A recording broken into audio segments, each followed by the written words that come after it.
এটা অলমোস্ট পুরোটাই আমাদের নির্বাচন সংস্কার কমিশনের যে মতামত ছিল সেখান থেকে নেয়া, এবং এটার আলোকে গত জুন মাসে যখন আমরা এটাকে অ্যাডপ্ট করি আমাদের কিছু ইনক্লুশন এবং আমাদের কিছু মতামত সহ তারপরে এটা 24টা পত্রিকায় আমরা এটা বিজ্ঞপ্তি আকারে প্রকাশ করি এবং আমাদের ওয়েবসাইটে দিয়ে রাখি, এবং সেটার আলোকে যেসব রাজনৈতিক দল, ব্যক্তি এবং প্রতিষ্ঠান আমাদেরকে মতামত দিয়ে সমৃদ্ধ করেছেন আমরা তাদের প্রতি কৃতজ্ঞ, এবং এইগুলোকে ধারণ করেই চূড়ান্তভাবে এই আচরণবিধি প্রণয়ন করা হয়েছে। তো যাই হোক, তদুপরি এখনো কিছু কিছু বক্তব্য যেগুলো এসছে আমাদেরকে দেখতে হবে বাস্তবে প্রায়োগিক ক্ষেত্রে এগুলোর ব্যাপারে যদি আরো কোনো পরিপত্র জারি করে স্পষ্টীকরণের প্রয়োজন থাকে সেটা করতে হতে পারে। আমি নিশ্চিত কমিশন এগুলো নিয়ে আলোচনা করবে। কয়েকটা বিষয় হচ্ছে আমার কাছে মনে হচ্ছে বোধহয় একটু ক্লারিফিকেশন দেওয়া দরকার। প্রথমত হচ্ছে আউট অফ কান্ট্রি ভোটিং। গতকালকে এখানে অনেক নেতৃবৃন্দ হাজির ছিলেন কালকের অ্যাপ লঞ্চিং এর সময়, সেখানে আমরা বলেছি at the cost of repetition, যারা ছিলেন না তাদের জন্য বলি, বিশ্বব্যাপী আউট অফ কান্ট্রি ভোটিং কোনো সহজ পদ্ধতি নয়। যতগুলো পদ্ধতি আছে সবগুলোরই কিছু কিছু চ্যালেঞ্জ আছে। নাম্বার 1 চ্যালেঞ্জ হচ্ছে এটার সাথে সম্পৃক্ততা। গ্লোবালি এটার সাথে সম্পৃক্ততার হার হচ্ছে লেস দেন 3%। যত প্রবাসী আছে তার less than 3% get registered. To be exact it is 2.7%। So আমরা চেষ্টা করছি যত বেশি সম্ভব আমাদের বাংলাদেশিদের কাছে পৌঁছানো। আমি যেহেতু এই কমিটির প্রধান, কমিশন থেকে আমাকে দায়িত্ব দেওয়া হয়েছিল, আমি বাংলাদেশের যত মিশন অফিস আছে পৃথিবীর সকল মিশন অফিসের সাথে জুম মিটিং করেছি, যেখানে সম্ভব হয়েছে আমরা সহকর্মীরা পৌঁছেছি, আমাদের জনগোষ্ঠী যেখানে যেখানে আছেন তাদেরকে কানেক্ট করেছি, জুম মিটিং এ কথা বলেছি। এখানে একটা বক্তব্য এসছে যে আমরা পাসপোর্ট দেখে করতে পারি কিনা। ব্যাপারটা পাসপোর্ট বা এনআইডি নয়, ব্যাপারটা আইনি। একজন ভোটারকে ভোট দিতে হলে তাকে ভোটার তালিকায় অন্তর্ভুক্ত হতে হবে, অর্থাৎ ভোটার নিবন্ধনটা জরুরি। তো আমরা এই নিবন্ধন কার্যক্রমটা প্রবাসীদের জন্য গত 31শে অক্টোবর পর্যন্ত ওপেন রেখেছিলাম, যেসব জায়গাতে আমাদের সেবা আমরা এখন পর্যন্ত চালু করতে পেরেছি। আমি একটা কথা বলে রাখি, আমাদের সীমাবদ্ধতা আছে, আমাদের চূড়ান্ত লক্ষ্যে পৌঁছাতে আরো সময় লাগবে। আমরা বিশ্বের সকল প্রান্তে অবস্থিত আমাদের সকল ভাই বোনদেরকে সম্পৃক্ত করতে হয়তো সময় লাগবে। আমাদের প্রত্যাশা হচ্ছে একটা ভালো শুরু করা, এবং সেই শুরুটা যেন বাধাহীন হয়, সেটাই আমাদের লক্ষ্য। আমাদের অন্যতম বড় চ্যালেঞ্জ হচ্ছে পৃথিবীতে যতগুলো দেশ আউট অফ কান্ট্রি ভোটিং চালু করেছে, ন্যূনতম যে কোনো পদ্ধতি নিয়ে 5 বছর তারা ট্রায়াল করেছে ন্যূনতম। আমরা 5টা সপ্তাহ পাইনি এই ট্রায়ালের জন্য। সুতরাং আমাদের সিস্টেমের মধ্যে কিছু গ্লিচ থাকবে, এটা আমরা জানি। তবে আমরা যে জায়গাগুলোতে কোনো কম্প্রোমাইজ করি নাই সেটা হচ্ছে যেন ভোটের ইন্টিগ্রিটিটা যেন নষ্ট না হয়, আমরা যেন প্রশ্নবিদ্ধ না হয় যে এই ব্যালটটা এটা নয়, এটা আমরা নিশ্চিত করেছি। আপনারা যারা জানতে আগ্রহী, এখানে আমাদের টেকনিক্যাল টিম আছে, you can come and sit with them and have a discussion. Region based যে টাইম স্লটটা দেওয়া হয়েছে এটার ব্যাপারে একটা বক্তব্য এসছে। আপনাদেরকে প্রথমত বলি, আমাদের সবশেষে আর একটা রিজার্ভ স্লট দেওয়া আছে, যে কোনোখান থেকে কেউ বাদ।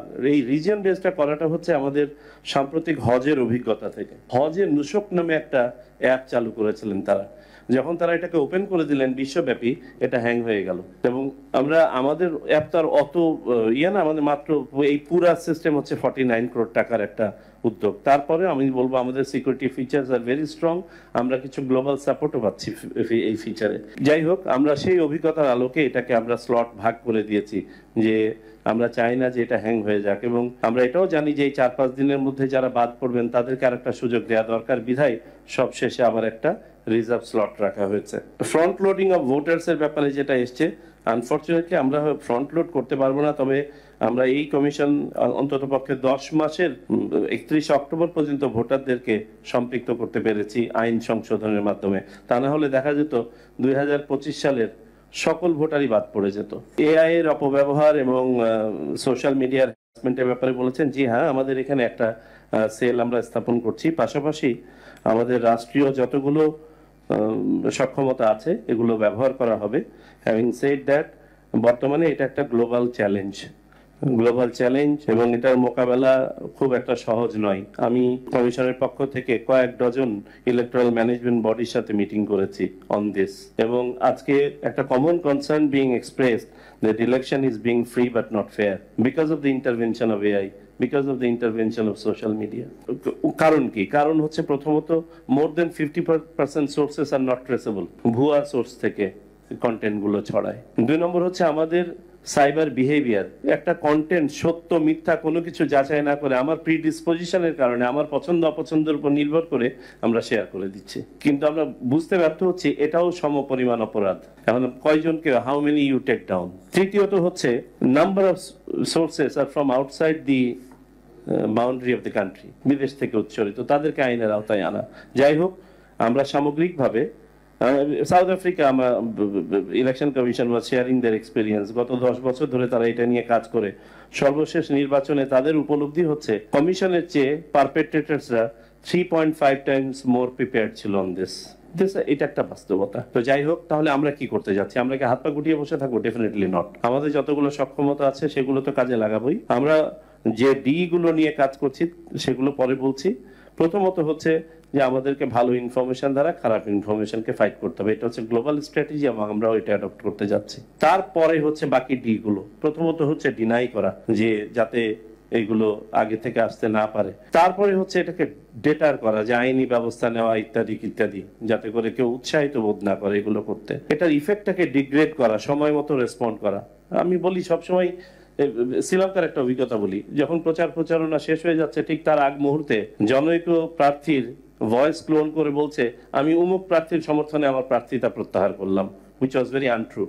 এবং ইমাজিন করে দেখেন যে এটার ইম্প্যাক্টটা। চরিত্র হনন, আমরা মিসইনফরমেশন ডিসইনফরমেশন বলি, ম্যাল ইনফরমেশন বলি না, কিন্তু যে মিসইনফরমেশন তো বুঝতেই পারছি যে এটা মিথ্যা তথ্য, ঠিক আছে। ম্যাল ইনফরমেশন, সত্য তথ্য কিন্তু আপনি অসময়ে ব্যবহার করছেন। কোনো একজন মানুষের কোনো একটা কন্টেন্ট আছে, you can't just share just like that, it doesn't permit, এটা হয় না। আমাদের জন্য অন্যতম আরেকটা চ্যালেঞ্জ হচ্ছে, তাসনিম যারা যেমনটা বললেন, যে মেটা সহ বিভিন্ন যে ইয়েগুলো আছে, সার্ভিস প্রোভাইডাররা আছে, এরা যে স্ট্যান্ডার্ড সেট করে, এই স্ট্যান্ডার্ডের ফিল্টারিং এ আমাদের অনেক কিছু কিন্তু পার হয়ে যায়, ওরা এগুলো টেক আউট করতে চায় না। We are sitting with them on 26th, তাদের সাথে কথা বলছি। আমি বিটিআরসি চেয়ারম্যান সহ সবার সাথে মিটিং করেছি এই বিষয়টা নিয়ে। এটাও একটা গ্লোবাল চ্যালেঞ্জ, যে সবকিছু সরাই ফেলা যাচ্ছে না ইনস্ট্যান্টিনিয়াসলি। সো এগুলোর ব্যাপারে আমাদেরকে হয়তো বা বিকল্প পদ্ধতি অবলম্বন করতে হবে। টাইমলি সঠিক তথ্যটা তুলে ধরা, সঠিক তথ্যটাকে প্রথমে তুলে ধরা, যাতে করে ইট ডাজন্ট বিকাম একটা রিজয়েন্ডার টাইপ না হয়, প্রকৃত সত্যটাকে আগে তুলে ধরা। কিন্তু আবার বলি যে যারা এগুলো করছেন করবেন তারা আমাদের চেয়ে অনেক বেশি প্রিপেয়ার্ড।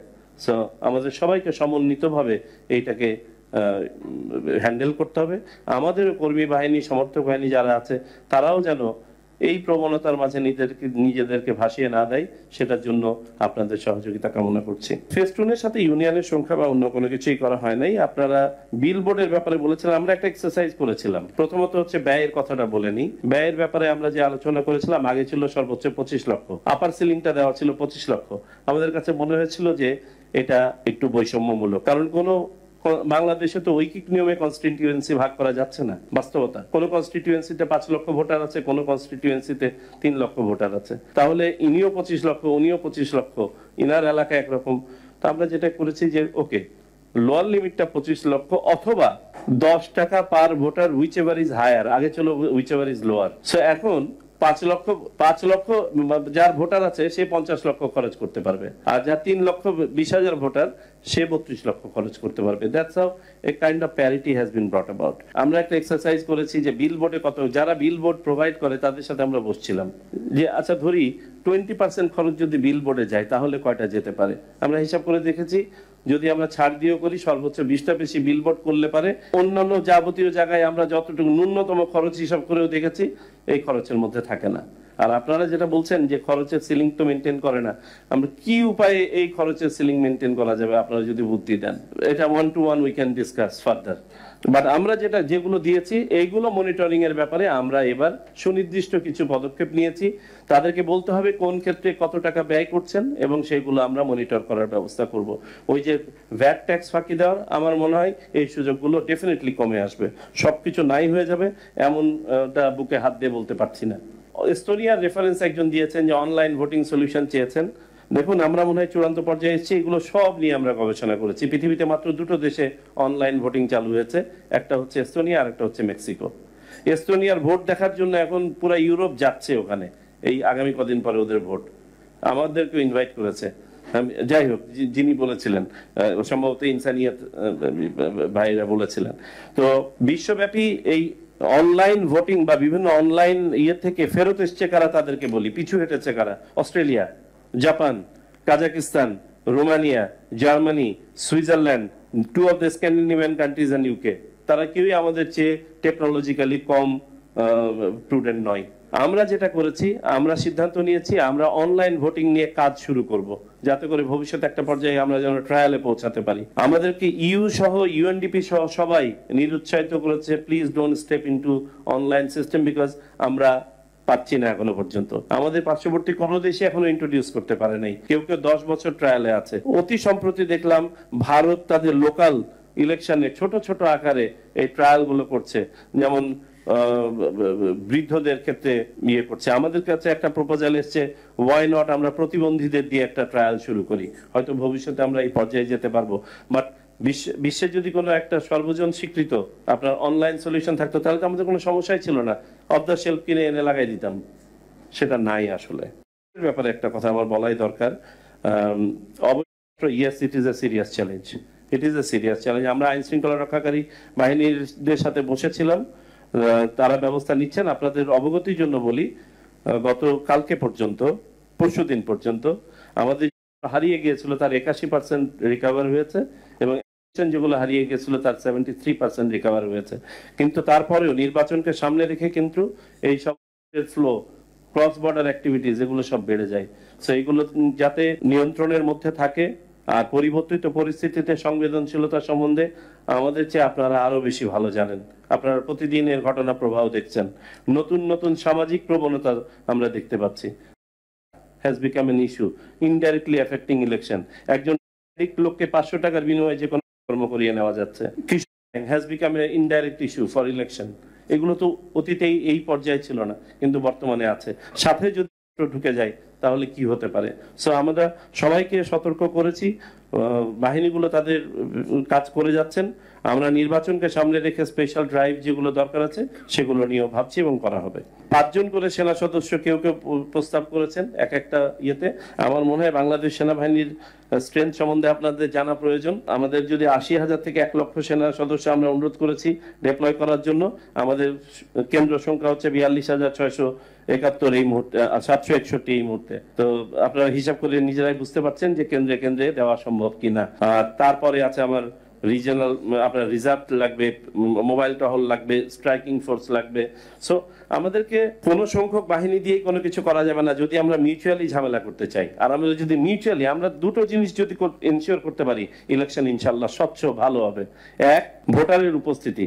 ভোটারের উপস্থিতি অনেক ধরনের সমস্যা কাটিয়ে দেয়, ওখানে অনেকে অনেক কিছু করতে সাহস পায় না। আর 2, আমাদের রাজনৈতিক দলগুলো যদি ন্যূনতম একটা সহমতের জায়গায় আসেন যে আসুন আমরা মিউচুয়াল আপনার ডিসওবিডিয়েন্স নয়, মিউচুয়াল ওবিডিয়েন্সের মাধ্যমে আমরা আচরণবিধি ফলো করে নির্বাচন করি। আর আচরণবিধির ব্যাপারে আপনারা যেসব অবজারভেশন দিয়েছেন আমি সাধুবাদ জানাই। এগুলো নিয়ে আমাদের ভাবা দরকার, ক্রমাগতভাবে উন্নত হবে ডেফিনেটলি।